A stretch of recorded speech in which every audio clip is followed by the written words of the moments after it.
पैसे जास्त पकडताना नसते. पैसे मिळणं महत्वाचं आहे. हा, मग त्यामुळे मग मी लगेच म्हणजे बाहेर पडलो त्याच्यामध्ये. मला तेच शिकायचं तुमच्याकडून की मला ना ते मोमेंट एंट्री, राईट एंट्री आणि राईट एक्झिट हे नाही जमत बऱ्याच वेळेला. आणि कधी कधी मग ते डाव फिरला तर मग पैसे जातात पण बरेच वेळेला. आणि दोन तीन बरोबर आहे. संधी गेल्या माझ्या, म्हणजे काल पण मला, आज पण माझी संधी अशी गेली मला लक्षातच नाही. ते 105 वर मी एंट्री घेणार होतो पॉलिकॅबला, हम्म, 6200चा 6200चा कॉल, हम्म. बरोबर सुपर ट्रेंड लावला होता, बरोबर मला वाटत होतं. पण काहीतरी काम आलं आणि मी दुर्लक्ष केलं. तो 105चा कॉल मॅडम 151 गेला. त्याने इमॅजिन किती वाईट वाटलं असेल मला. आणि तरी पण नंतर मी ट्रेड केला त्याच्यामध्ये, 6400चा कॉल घेतला आणि 1000 कमवल्याने बाहेर पडलो. तो पण वरती गेला, पण बोललो नको, लालच बुरी बलाय. मग ते लगेच मग हे झालं, नंतर मग तो खाली आला. ओके, ओके, ठीक आहे, ठीक. Okay, good. बट प्रॉफिट होणं महत्वाचं आहे. ते माझं नेहमी म्हणणं असतं की प्रॉफिट होणं महत्वाचं आहे. बाकी जाऊ देत, तो वाढतो, तो खाली येतो. जर समजा तसं नाही झालं तर काय करणार आहे? सो कधी पण एनिवेज चालेल. सो पुढे जाऊया. काल आपण म्युच्युअल फंड बघितलेलं. म्युच्युअल फंड मध्ये कोणाला काही अडचणी? आज किती लोकांनी आपले म्युच्युअल फंड चेक केले? एक NSDचा डेटा फक्त बघितला मॅडम, पण डिटेल चेक नाही, वेळ नाही झाला. हम्म. NSDचं एक चांगलं आहे मॅडम, कारण सगळं तुमच्या अकाउंट एका दिवशी मंथली स्टेटमेंट मध्ये एकाच हम्म. ठिकाणी दिसतात. तुमचं किती ग्रोथ झालंय ते पण दिसतं त्याच्यामध्ये ओके, तुम्हाला. ठीक आहे, डन. 60 रुपये. ओके. का पण का असं झालं? काय माहिती मॅम, 321 ला हे लागलं होतं, घेतलेलं त्यावेळेला 46 शेअर्स. मग आज जेव्हा लागलं, मी स्टार्ट केलं माझं पोर्टफोलिओ हे बघायला गेले, त्यावेळेला ते म्हणजे लो मध्येच येत होतं. एंडला ते 860 रुपीज हे करायचं त्याच्यामध्ये. अच्छा, अच्छा, एक लॉट घेतलेलं होतं. बर. ठीक आहे ना, ठीक आहे, चालेल. आता IPO भरण्याआधी काय काय इन्फॉर्मेशन तुम्ही ह्याची बघितली होती? एवढं नाही माहित आहे मॅम त्याच्यामधलं. ते रिटेल म्हणून ऑप्शन मधनं मी लावलेलं आहे त्याला. फर्स्ट टाइमच लावले होते, तेवढं नाही कळालं त्याच्यामध्ये. हम्म. ते बघायचं म्हणून मी पण केले होते. मग त्या 30th ला एंड झालेलं ते. मग आज त्याचं लिस्टिंग होतं, नंतर समजलं की ते इथं जमा होतंय म्हणून.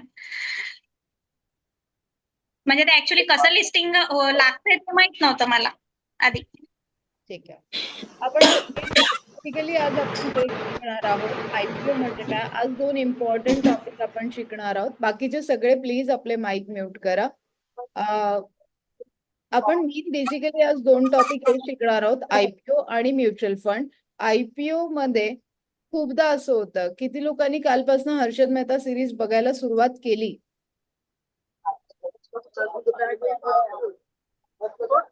ठीक आहे, डन. सुरू करा आज बघायला, म्हणजे तुम्हाला IPO खूप चांगला समजेल. IPO म्हणजे काय असतो? एखादी कंपनी स्टॉक मार्केटमध्ये जेव्हा लिस्ट होते, एखादी कंपनी जेव्हा स्टॉक मार्केटमध्ये लिस्ट होते, BSE आणि NSE मध्ये येते. काल आपण काफी साऱ्या कंपनीज बघितल्या होत्या ज्या BSE आणि NSE मध्ये होत्या. आणि त्या येण्याच्या आधीची जी प्रोसिजर असते ना, त्याला बोलतात initial public offer. Initial public offer जो असतो तो खूप महत्वाचा असतो. आपण म्हणतो की तो बेसिक रेटला आपल्याला स्टॉक मिळतो, जसं काल आपण म्हणत होतो ना, सगळे फेस व्हॅल्यू, फेस व्हॅल्यू. तर येस, ज्याला फेस व्हॅल्यू म्हणतो ना, ती जी मूळ किंमत असते ना, त्याला म्हणतात फेस व्हॅल्यू. ही जी फेस व्हॅल्यू असते ही मूळ किंमत असते. आणि जेव्हा त्या मूळ किमतीला तो शेअर आपल्याला मिळतो, म्हणजे आता एखादा सिंपल आहे, इथे किती लोक बिल्डर आहेत किंवा त्यांना माहिती आहे, किंवा तुमचे कोणी फ्रेंड्स असतात जे इन्व्हेस्टर्स असतात.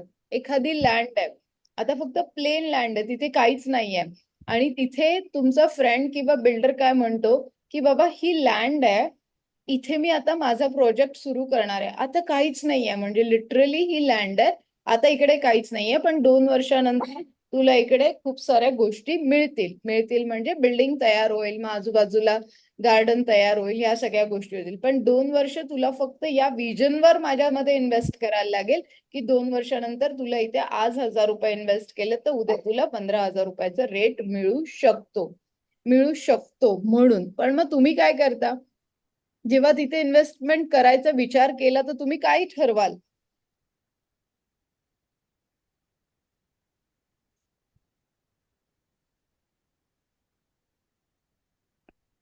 तुम्ही काय ठरवाल? त्यांचा फाउंडेशन किती स्ट्रॉंग असू शकतो. परफेक्ट. अजून? काय म्हणजे मी आता किती इन्व्हेस्टमेंट करणार आणि किती वर्ष मला हा ताब्यात देणार ऍक्च्युअली बिल्डर, आणि तेव्हा त्याची किंमत काय असेल, दॅट इज द फर्स्ट. अगदी बरोबर आहे.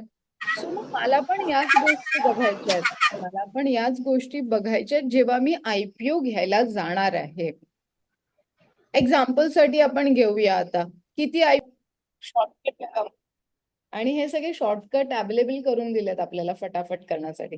सो आपल्याला शॉर्टकट नाही मारायचा आहे, सिम्पल आहे. याच फॉर्मच्या पाठीमागे ना सगळ्या गोष्टी अवेलेबल असतात. हा खूप सिम्पल त्यांनी अवेलेबल करून दिलाय. हे तर एक्झाम्पल साठी आपण घेतलंय विथ रजिस्ट्रेशन. आता सिम्पल इथे लॉट साईज पण दिली आहे, ॲजवा पण दिलेला आहे.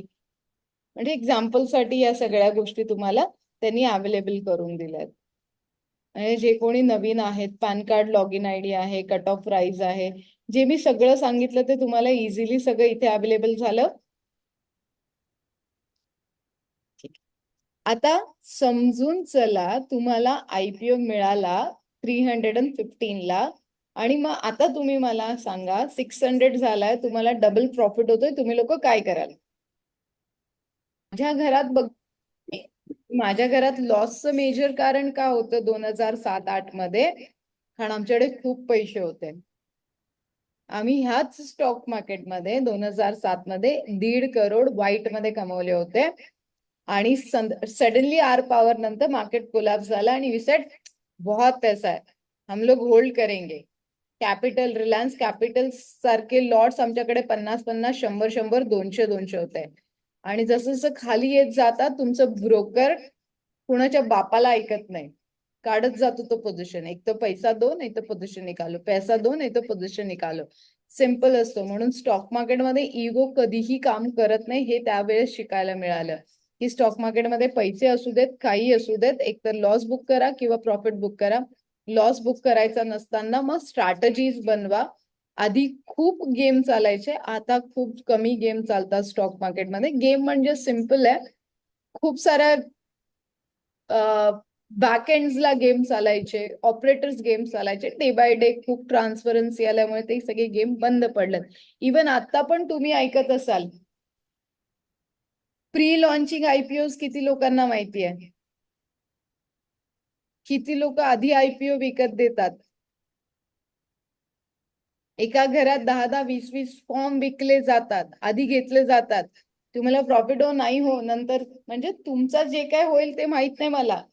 तो आयपीओ उघडेल काय माहित नाही मला. 2,000 रुपये मी आत्ताच वाढून देते तुम्हाला. सो प्री बुकिंग पण असते. आता बऱ्याच ठिकाणी कमी ऐकायला मिळतं, पण हो हे चालतं सगळं मार्केटमध्ये आजही चालतं. इक्विटी शेअर होल्डर कॅपिटलचे जे 10,000 रुपयाच्या रूपाने भाग केलेले असतात त्याला शेअर म्हणतात. आणि तो शेअर आपण विकत घेतो, म्हणजे वी बिकम शेअर होल्डर. म्हणजे आपण कंपनीचे पार्ट ओनर बनतो. जेवढ्या रुपयांचे आपण शेअर घेऊ तेवढी आपली लायबिलिटी असते. म्हणजे उद्या कंपनी जर बुडाली तर तेवढेच पैसे आपले बुडतात. बाकीचं काय पार्टनरशिप सारखं आपल्याला वैयक्तिक लायबिलिटी येत नाही त्याच्यामध्ये. That is equity. बरोबर आहे. अजून? काल म्युच्युअल फंड आपण सेफ, आता किती लोक म्युच्युअल फंड मध्ये माझ्यासोबत सेफ आहेत? सुवर्ण मामा शांत आहात? All okay? काय मॅडम? थकल्यात? नाही, आयपीओ माझ्यासाठी नवीन होतं ना, म्हणून मी शांतपणे ऐकत होते. नाही नाही तर तुम्ही आन्सर करता, आज एकदम शांत आहात म्हणून म्हटलं. हा नाही थोडस ऑफिसचं पण जास्त झालंय लोड. जस्ट 5 मिनिटं अगोदर संपलंय काम ते. अम, आता किती लोक आयपीओ ला सेफ, सॉरी म्युच्युअल फंडला सेफ म्हणणार आहेत? दिनेश मला सरांनी तर आज सगळे काढले होते, लिस्ट काढली होती. IPO सॉरी काय ते म्युच्युअल फंड्स ना मॅडम, तर आस्किंग अबाउट म्युच्युअल फंड्स. काल आपण जे म्युच्युअल फंड बघितलं, हा आता तुम्ही लोक सगळे ऍग्री आहात का माझ्यासोबत की mutual fund is the safest investment? Safest नाही. नाहीये ती. काल तर तुम्ही सगळे बोललात मला सेफ होती. हा पण त्याचं ते पोस्टमॉर्टम केल्यानंतर आम्हाला समजलं ना मॅडम. पोस्टमॉर्टम माहिती नव्हतं, म्हणजे हेच तर बऱ्याच लोकांना माहिती नसतं. आणि मग आपण मार्केटिंग बघतो, सब म्युच्युअल फंड सही आहे आणि त्याच्यात जातो. आणि मॅडम त्याच्यामध्ये अजून एक काय माहितीये का, सगळे जे म्युच्युअल फंड ॲडवायझर असतात ते दाखवतात की तुमचं एवढं एवढं होणार 10 वर्षामध्ये, एवढा पर्सेंट तुम्हाला रिटर्न मिळेल. त्याच्यामुळे आपण सगळे म्हणजे सामान्य इन्व्हेस्टर थोडासा हे राईट. आकर्षक होऊन जाते. मिसअंडरस्टँड होऊन जातं की त्याच्यामध्ये इन्व्हेस्ट केल्यामुळे आपल्याला चांगला रिटर्न्स भेटेल. मॅम तर तुम्हाला मॅडमांनी एक सांगितल्यामुळे चांगले मिळालेत असं परत नका करू. म्हणजे नेक्स्ट मंथ पासून आम्ही चालू करणार होतो, पण मग तुम्ही सांगितल्यामुळे मी हसबंडला बोलले की होल्ड करा. त्याच्यापेक्षा मॅडम म्हणताय रिलायन्सची इक्विटी घ्या. हा ते म्हणजे माझा मॅडम म्युच्युअल फंड मध्ये इन्व्हेस्टमेंट ही सेफ नाहीये का, म्हणजे नाही नाही करायची? ऍक्च्युली असं असं नाहीये, सेफ नाहीये म्हणजे. पण काल आम्ही बरेच प्रकार म्युच्युअल फंडचे एक्सप्लेन केले ना, तर हे सगळे ओके. सुरुवातीला मला म्हणले होते की सेफ आहे. मग मी ह्यांना सगळे प्रकार एक्सप्लेन केल्यानंतर हे म्हणतात की आता सेफ नाहीये. हे यांचं स्टेटमेंट असं 2-2 मिनिटाला बदलतात. काय करू, हे स्टुडंट्स असे भेटलेत. स्टील मी अजूनही तिथंच आहे. सेफ आहे ना? अजूनही हा, आतापर्यंत तरी. आतापर्यंत. मॅम तो ऍक्च्युली पर्स्पेक्टिव्ह आहे प्रत्येकाचा. जर एखाद्याला खरंच वेळ नसेल, जसं Yes, फुल टाइम exactly. जॉब आहे आणि काहीतरी शिल्लक पडती आणि मला रिकरिंग पेक्षा जर मला इथे मिळत असतील आणि थोडस माझ्या बिहाफवर कोणीतरी स्वतः हे करत असेल आणि मी तेवढे जर पे करायला तयार असेल, तर I would rather go for that. पण माझ्याकडे थोडा वेळ आहे, मी बसू शकते आणि मी इक्विटीमध्ये घालू शकते, तर मग त्यावेळेस it will be more like मला ब्रोकरेज नाही द्यायचं, मला समजायला लागलंय मार्केट, तर मी आता माझं इन्व्हेस्टमेंट करते. मी तशीच चालू केली सिप मध्ये. आधी भीती वाटत होती म्हणून सिप मध्ये चालू केली. मग वर खाली मार्केट यायला लागलं, मग ते ठीक आहे, इव्हन आउट होत आहे आपल्याला, जे काही आहे ते असं ते लक्षात आलं. मग थोडीशी भीती माझी कमी झाली. मग नंतर थोडस सिप मधनं मग मी भाऊबीजेचे पैसे वगैरे असे थोडे इक्विटीमध्ये हळूहळू टाकायला सुरुवात केले. मग ते सगळे हे झाले. मग एक कॉन्फिडन्स पण यायला लागला आणि मग हे पण विथ कळलं की नॉलेज. आता लॉंग टर्मला नाही करता येत आपल्याला, स्विंग पण म्हणजे थोड्याशा ह्याच्यात प्रॉफिट पण काढता येतोय की असं करता येतंय. मग तसा तो पर्स्पेक्टिव्ह आहे. म्हणून मी माझेही आता मला थोडा वेळ मिळतो, मला माहितीये, म्हणून मी आतापर्यंत हे करत होते. आणि ट्रेडिंगची भीती वाटते म्हणून मी इक्विटीमध्ये जसं आहे ते टाकत होते. आणि माझी जी पहिली इनिशियली मी जी जास्त सिप मध्ये टाकत होते, ते मी थोडंसं सिप कमी केले म्युच्युअल फंड्स आणि इक्विटीज मध्ये जास्त फिरायला लागले. So I think it's not about risky आहे की नाही, इट्स मोर अबाउट तुमचा पर्स्पेक्टिव्ह काय आहे, तुम्ही किती दुसऱ्याला फीस द्यायला तयार आहात. त्या गोष्टी जर बघितल्या तर मला वाटतं म्हणजे प्रत्येक व्यक्ती परत्वे आहे ते. That is what I would say.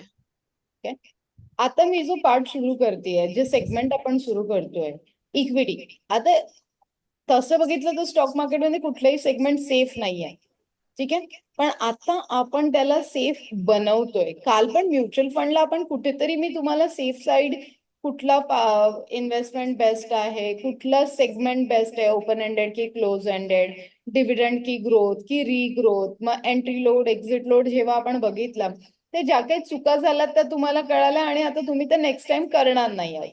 त्याच काइंड ऑफ इक्विटी म्हणजे सिम्पल आहे. जे पण नवीन लोक आहेत, आपण काल बघितलं की डिमांड अँड सप्लाय, शेअर्स विकत घ्यायचे आणि शेअर्स विकायचे. भाजी मार्केट, भाव करा, शेअर्स विकत घ्या, भाव वाढला विका, विकल्याशिवाय प्रॉफिट पण होणार नाही, हे पण लक्षात ठेवा.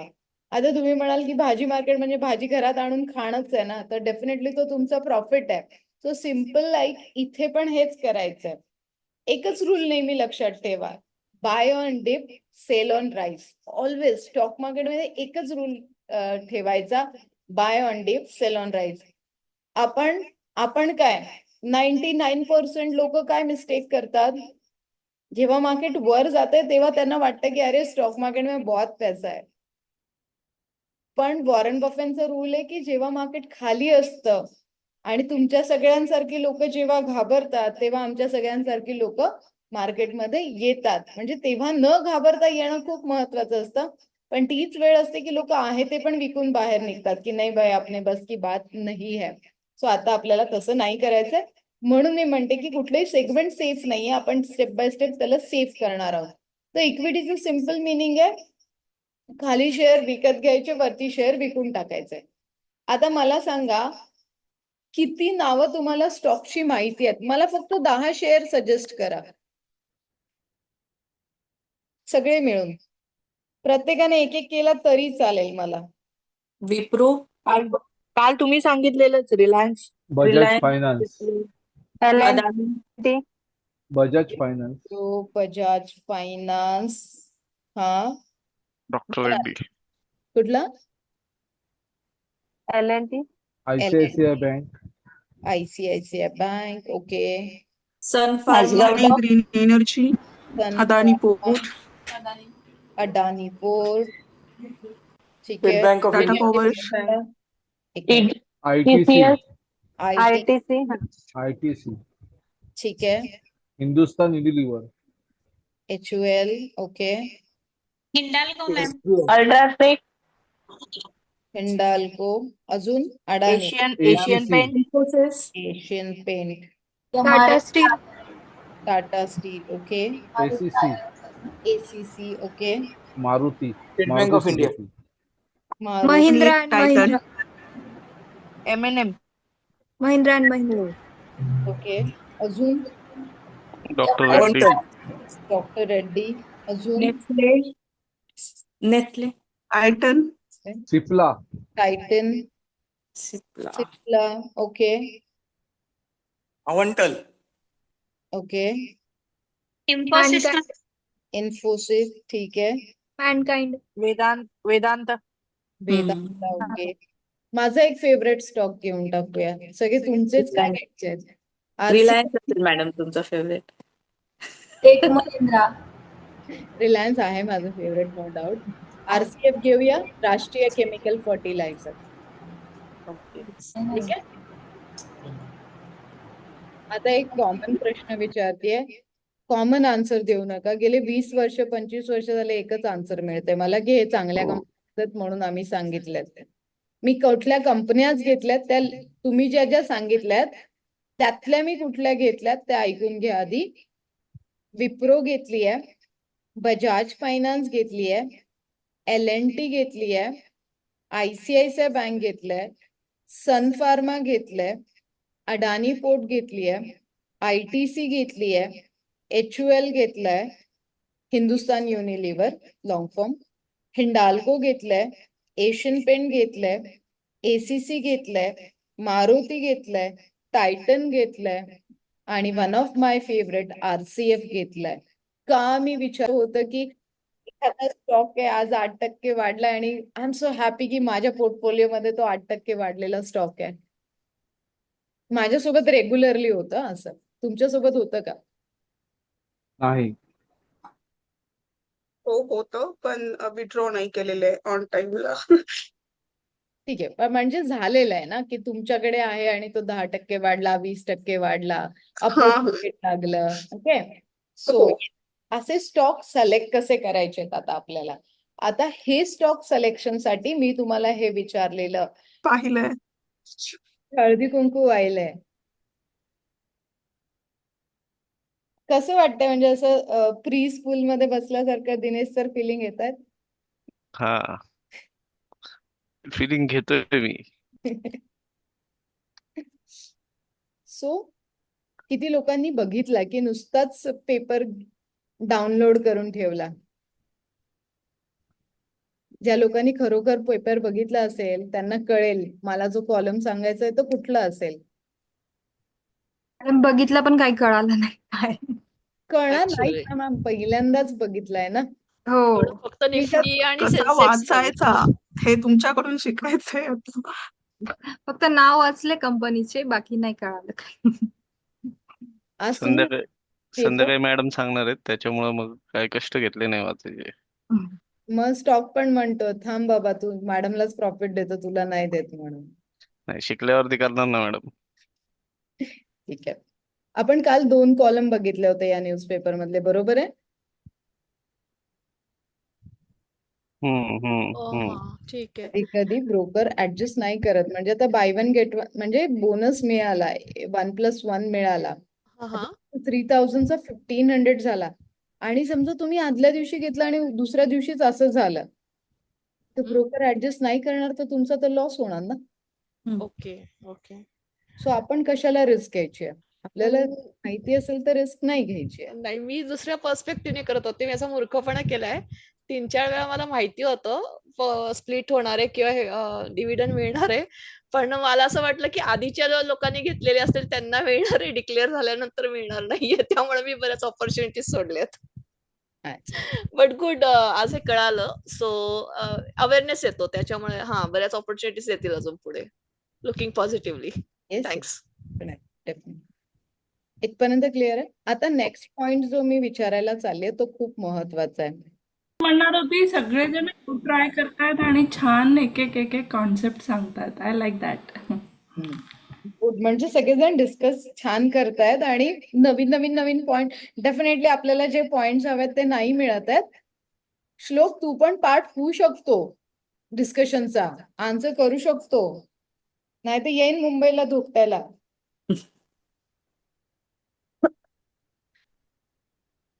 गुड.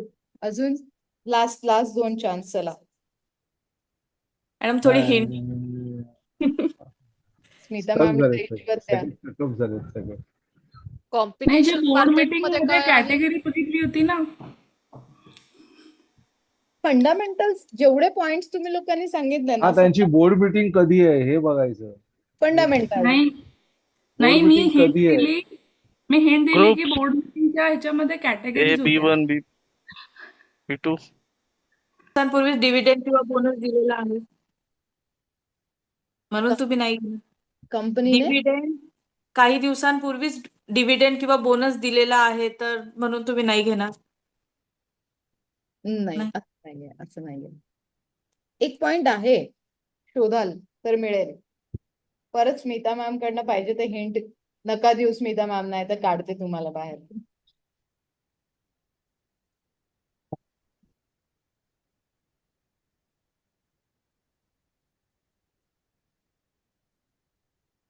मजा येते मला सगळ्यांचे फेसेस असे टेन्स बघून, परत पॉइंट्स बघून बघायला.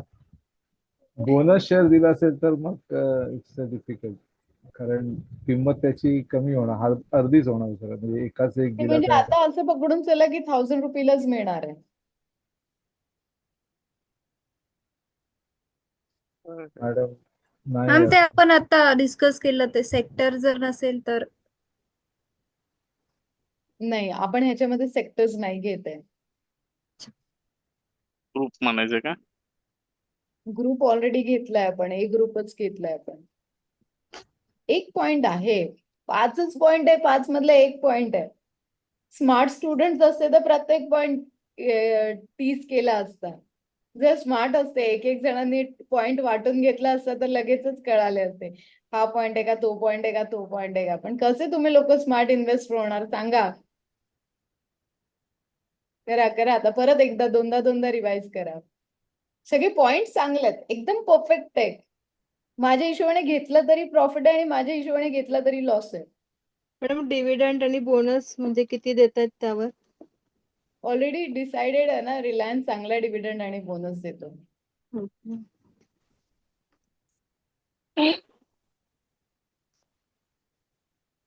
उद्या सांगू का, सगळ्यांची झोप उडवू का? नको.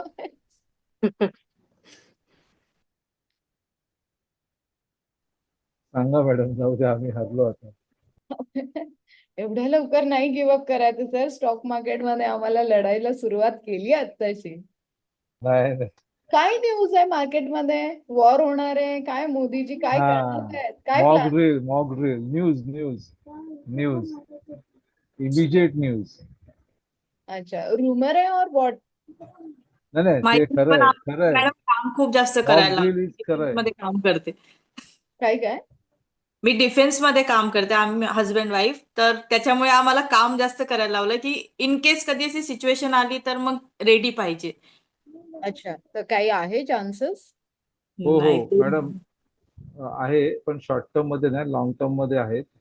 आता ते मोदी सगळ्यांना हे करणार, सगळी हवा थंड होऊ देणार आणि नंतर मग काहीतरी मोठं करणार. म्हणजे आता आमच्या तसं सर्व लिव्ह कॅन्सल केल्या आहेत. रेग्युलर ड्युटीला यायचं. जे येस, लिव्हवर आहे त्यांनाही बोलवलं आहे आणि जास्त नाही काम करून द्यायचं. म्हणजे नाही बुलेट्स मॅडम, वगैरे जे माझा बनवतो ते जास्त बनवते. येस रिसेंट रिटायर वाल्यांना पण हा एक्झॅक्ट, लेटर्स माझ्या आलेले आहेत. रिटायर्ड मित्राला हो. बोलवलंय. माझा मित्र रिटायर्ड मिसाईल एक्सपर्ट आहे, त्याला बोलवलंय कामावर परत. ओ ओके. उद्या आमच्या इथे पण मॉक ड्रिल होणार आहे इंडस्ट्रीमध्ये. हे काय असतं तुमचं नेमकं मॉकड्रिल म्हणजे? मॉकड्रिल म्हणजे काय माहितं? हा हा बोला. सांगा मॅडम, सांगा सांगा नाही तुम्ही सांगा. सांगा. ठीक आहे. नाही, मला जास्त नाही माहिती, डिफेन्सला जास्त माहिती आहे. डिफेन्स मध्ये तर चांगलं सांगतील. Yes ma'am please. म्हणजे इन केस जर अशी सिच्युएशन आली तर आपण काय केलं पाहिजे त्या सिच्युएशन मध्ये. तर ते तसं सांगणार की तुम्ही असा सिच्युएशन आल्यानंतर एकत्र ग्रुप. आता उद्या सांग, म्हणजे मलाही एक्झॅक्ट माहित नाहीये, उद्या समजेल. हे तुम्हाला ट्रेनिंग आहे, सॉरी, जे डिफेन्स हा. मध्ये त्यांना हा. ट्रेनिंग आहे. नाही नाही नाही मॅडम, मॉक नाही ड्रिल ते is a all public activity. सर्वसामान्य मॉक ड्रिल, लोकांना पण त्याला मी सांगतो, त्याला आपण आपत्ती व्यवस्थापन मराठीमध्ये बोलतो, इंग्लिशमध्ये त्याला करेल. काय म्हणतात त्याला, ते मॅनेजमेंट आपण काय म्हणतो त्याला, चांगला शब्द मी विसरलो. पण त्याच्यामध्ये म्हणजे युद्ध siren disaster management. Disaster management.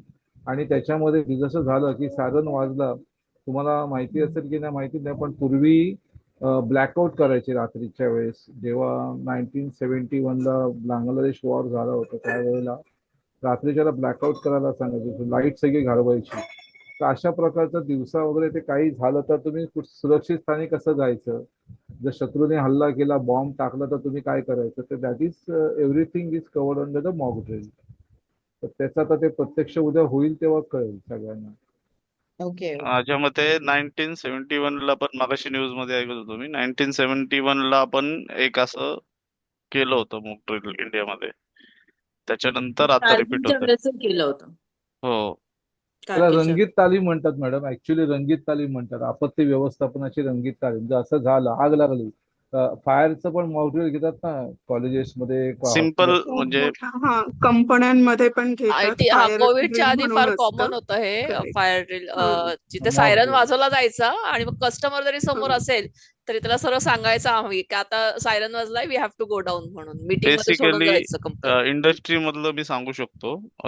मी कंडक्ट करायचो प्रिव्हियसली ऍज अ मेंटेनन्स, आणि फायरची टीम होती आमची. तर बेसिकली काय असतं, कुठलंही तुमच्यावरती आपत्ती येणार असेल, आता फायरचे मॉकड्रिल आम्ही घ्यायचो. तर फायरचे मॉकड्रिल कसे कंडक्ट व्हायचे की बाबा, सगळ्यांना म्हणजे फॅक्टरीमध्ये सगळ्याच लोकांना माहित नसायचं की मॉकड्रिल घेतोय आपण म्हणून. तर मग ते ठराविक लोकांना माहिती असायचं. तर त्यावेळी आम्ही सडनली फॅक्टरीमध्ये सायरन वाजवायचो. तर मग त्यावेळी लोक काय करतात की बाबा ते सेफ्टी एरियामध्ये किती लवकर पोहोचतात, किती मिनिटात येऊ शकतात, ते सेफ किती मिनिटात होतात, ह्या सगळ्याचा अभ्यास केला जातो. त्याच्यानंतर जे स्टँडर्ड गाईडलाईन बनवलेले असतात, ते लोकांना त्याच्यानंतर तिथं आल्यानंतर सांगितलं जातं मॉकड्रिल संपल्यावर की तुम्ही एवढा वेळ लावलाय, हे असं झालं पाहिजे आणि हे असं नाही झालं पाहिजे. म्हणजे इन्स्ट्रक्शन दिल्या जातात की ते कसं मॅनेज करायची ती आपत्ती आपल्याला. ओके ओके ओके, डन आहे. म्हणजे याचा आपल्याला विचार पण करावा लागेल स्टॉक मार्केटसाठी. बेसिकली मी तुम्हाला हा प्रश्न ह्याच्यासाठी विचारला की ह्याचा आपल्या मार्केटवर पण काय इफेक्ट होईल, ह्याचा पण विचार करायला लागेल. आता सध्याला जरी म्हणजे आपल्याला मग सिम्पल आहे, बाईंग पोझिशन्स कमी करायला लागतील का, किंवा मग आता सिम्पल मी तुम्हाला काय शिकवलं की सेक्टर्स आणि सीझन्स खूप महत्वाचे आहेत. वॉर झाली तर कसली डिमांड वाढेल? Defence sector.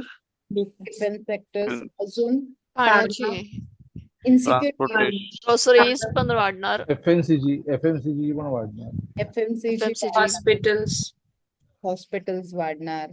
त्याच्यानंतर सगळ्यात जास्ती जेव्हा देशभरात इन्सिक्युरिटी वाढते, प्रत्येक देशात जेव्हा इन्सिक्युरिटी वाढते, काय वाढतं? IRCTC फ्लाईट वगैरे, म्हणजे इथून लोक दुसरीकडे जाणार. येस. लोक सगळं कॅपिटल विकून टाकतील ना फटाफट, कॅश जवळ इन्फ्लेशन ठेवतील. वाढेल. महागाई वाढणार. हो, इन्फ्लेशन वाढणार. येस. इन्फ्लेशन वाढलं म्हणजे गोल्डचा रेट वाढेल. गोल्ड. गोल्ड रिलेटेड स्टॉक कुठले आहेत हे तुमच्या पोर्टफोलिओ मध्ये आहेत? नाहीयेत.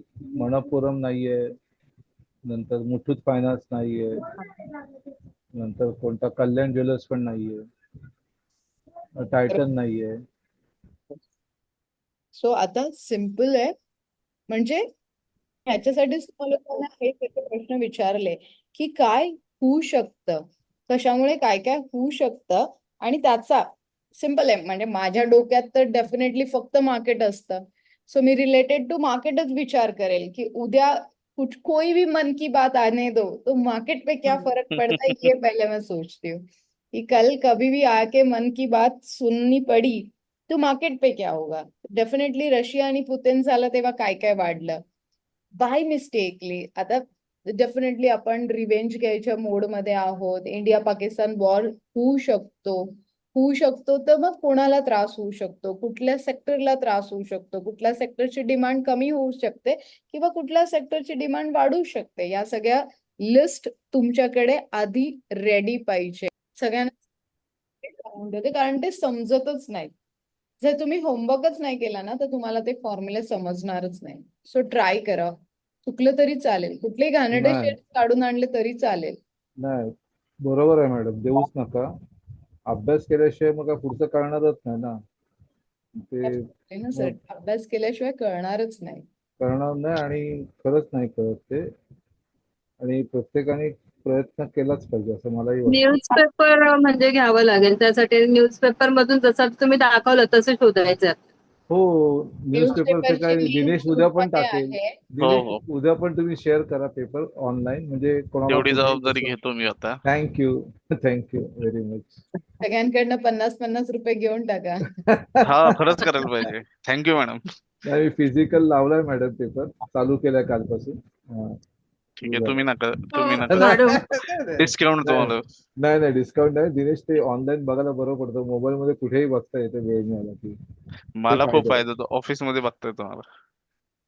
हो मॅम, भरपूर. यातलं काही माहिती होतं की आम्हाला काही तुम्ही आन्सर करत नाही आहात? नाही मॅम, नवीनच शिकतोय मॅम. नवीन होतं हे सगळं की माहिती होतं? नाही, थोडं बऱ्यापैकी माहिती होतं मॅडम. गुड. मग तुम्ही आन्सर केलं तर सगळ्यांना मदत होईल.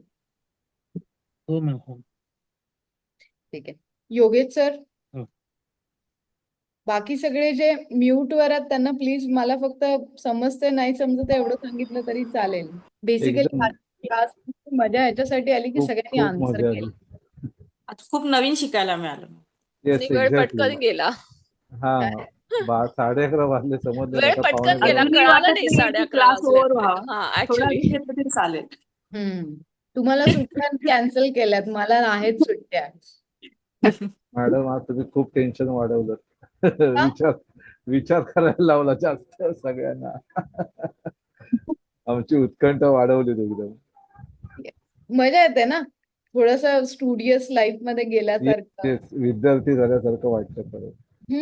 आणि तर जेव्हा जेव्हा जसं जसं अभ्यास करायला, आता उद्या मला अपेक्षा आहे की गणेश सरांचे स्ट्रॉंग रेकमेंडेशन येतील. त्याच्यानंतर स्मिता मॅम तर करतील स्टडी, त्यांनी लास्ट टाइम पण केला होता. सुवर्ण मॅम करतील, वैशाली मॅम करतील, हे माझं रेकमेंडेशन आहे. स्नेहा मॅम करतील. बाकी जे अंडरग्राऊंड आहे त्यांची फेस रिडिंग नाही करू शकत आहे. सर शांत आहेत. परशुराम मॅम पण करतील. बाकीचं मी गॅरंटी नाही देते, कारण मला कोणी दिसतच नाही, सगळे अंडरग्राऊंड आहेत. स्वाती मॅम कदाचित, देशमुख मॅम आन्सर करायचा प्रयत्न करतायत, पाटील मॅम आता आल्या म्हणजे करतील. श्लोक केलं नाही तर येऊन धोपटेल तिकडे. स्टडी पाहिजे. तूच आहे आमच्याकडे छोटा ज्याला आम्ही धोपटू शकतो. मॅम आणि तुम्ही शॉर्टकट पण दिलाय जो दिला नव्हता आधी. अच्छा. पण तो आय डोंट थिंक कोणाला कळलाय. So all the best guys. मजा येईल उद्या, कारण पहिला एक तास गुड नाईट. मध्येच जाणार आहे. 2 फॉर्म्युले खूप स्ट्रॉंग फॉर्म्युलाज असणार आहे. कधी इक्विटी मध्ये लॉस नाही होणार तुम्हा लोकांना जर तुम्ही हा स्टडी करून आलात तर. ठीक आहे, डन. निवेदिता मॅम,